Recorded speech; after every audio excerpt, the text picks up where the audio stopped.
Assalamualaikum warahmatullahi wabarakatuh. Perkenalkan, nama saya Muhammad Kriasduta Widiawan, NIM 230-101-191-30110.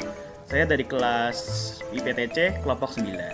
Di sini saya akan menjelaskan dan memberikan contoh bagaimana dan cara menghitung nilai heritabilitas, nilai korelasi genetik, dan nilai repeatabilitas dalam kelas serta antar kelas pada suatu permasalahan dalam peternakan.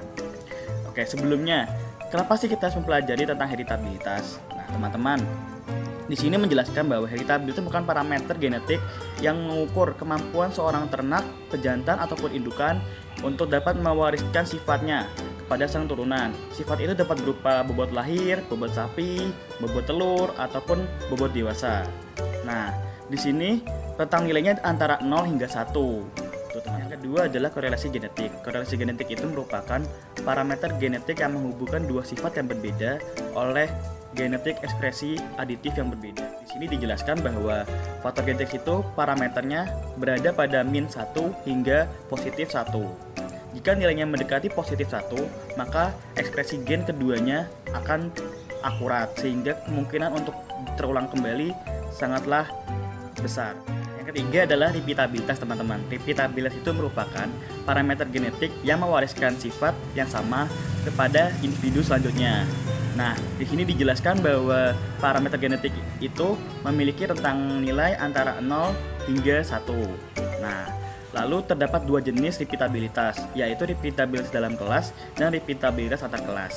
Repeatabilitas dalam kelas itu dilakukan apabila hanya terdapat dua data saja.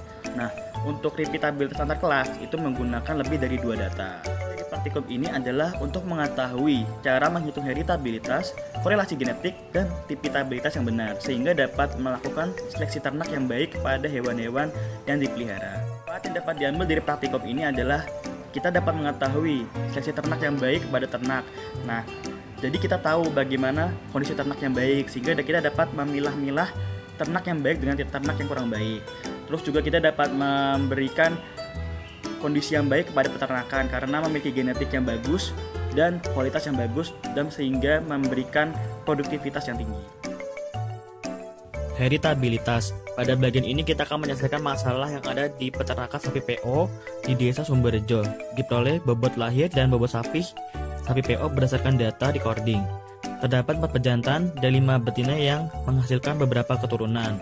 Bantulah peternak untuk menghitung heritabilitas, bobot lahir dan bobot sapinya, korelasi genetik, dan repeatabilitas antar kelas dan dalam kelasnya, teman-teman. Tahap pertama yang kita lakukan adalah membuat rekapitulasi data heritabilitas bobot lahir. Nah, di situ kita juga menentukan N dot atau jumlah total anak, S atau jumlah pejantan, NI atau jumlah anak per pejantan, dan K atau koefisien anak per pejantan. Nah, selanjutnya kita membuat tabel ANOVA, teman-teman, seperti ini, yang telah diisi oleh rumus-rumus. Selanjutnya kita menghitungnya, teman-teman, dari faktor koreksi atau FK-nya, JKS, JKW, DBS, DBW, KTS, KTW, mu kuadrat W, mu kuadrat S-nya, teman-teman. Setelah ditentukan nilai mu kuadrat W dan mu kuadrat S-nya, maka nilai heritabilitas dapat dihitung dengan rumus 4 dikali mu kuadrat S per mu kuadrat S plus mu kuadrat W. Baik, selanjutnya kita akan membahas heritabilitas bobot sapinya, teman-teman. Sama seperti bobot lahir ya, teman-teman. Di sini kita pertama membuat heritabilitas bobot sapinya berdasarkan rekapitulasinya, teman-teman. Nah, selanjutnya kita akan membuat tabel ANOVA-nya dan selanjutnya menghitungnya, teman-teman. Sama seperti tadi, sehingga didapatkan nilai mu kuadrat S dan mu kuadrat W-nya. Selanjutnya kita dapat melakukan penghitungan heritabilitas bobot sapinya, teman-teman. Di sini kita dapat menghitungnya dengan memasukkan nilai mu kuadrat S-nya dan mu kuadrat W-nya, sehingga didapatkan hasil seperti berikut ini. Selanjutnya kita akan menghitung pendugaan nilai korelasi genetik bobot lahir dan bobot sapi. Di sini kita juga harus membuat rekapitulasi data dari bobot lahir 1 dan bobot sapi 1, sehingga kita dapat menentukan isi dari tabel ANOVA-nya. Setelah menentukan nilai dari hasil kali rata-rata harapan antar pejantan atau COF-S, teman-teman dapat menghitung nilai korelasi genetiknya dengan rumus COF-S per akar 4 dikali mu kuadrat X bobot lahir dikali 4 kali mu kuadrat S bobot sapi. Selanjutnya kita akan mencoba menduga nilai repeatabilitas antar kelas bobot lahir. Teman-teman harus membuat rekapitulasinya terlebih dahulu sehingga ditemukan nilai sigma X kuadrat, sigma Y kuadrat, dan sigma XY. Selanjutnya, kita menghitung nilai repeatabilitasnya dengan persamaan R sama dengan sigma XY dikurangin sigma X sigma Y per N dibagi akar sigma X kuadrat min sigma X kuadrat per N dikali sigma Y kuadrat min sigma Y kuadrat per N. Selanjutnya yang terakhir adalah menduga nilai repeatabilitas dalam kelas bobot sapi. Yang pertama teman-teman lakukan adalah membuat rekapitulasinya terlebih dahulu. Selanjutnya menentukan M dot atau jumlah total anak, M dot atau jumlah total seluruh ternak, MI atau jumlah banyaknya ulangan data, dan K sama dengan koefisien anak per perjantan.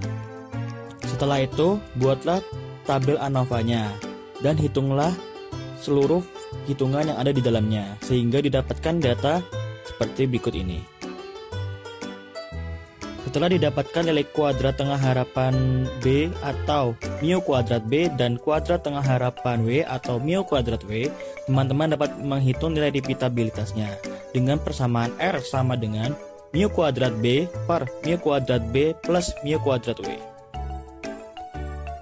Yang dapat diambil dari praktikum ini adalah didapatkan nilai repeatabilitas bobot lahir dan bobot sapi sebesar min 0,33 dan 1,74. Lalu korelasi genetik sebesar 0,226 dan repeatabilitas dalam kelas serta antar kelas sebesar 2,71 dan 0,93.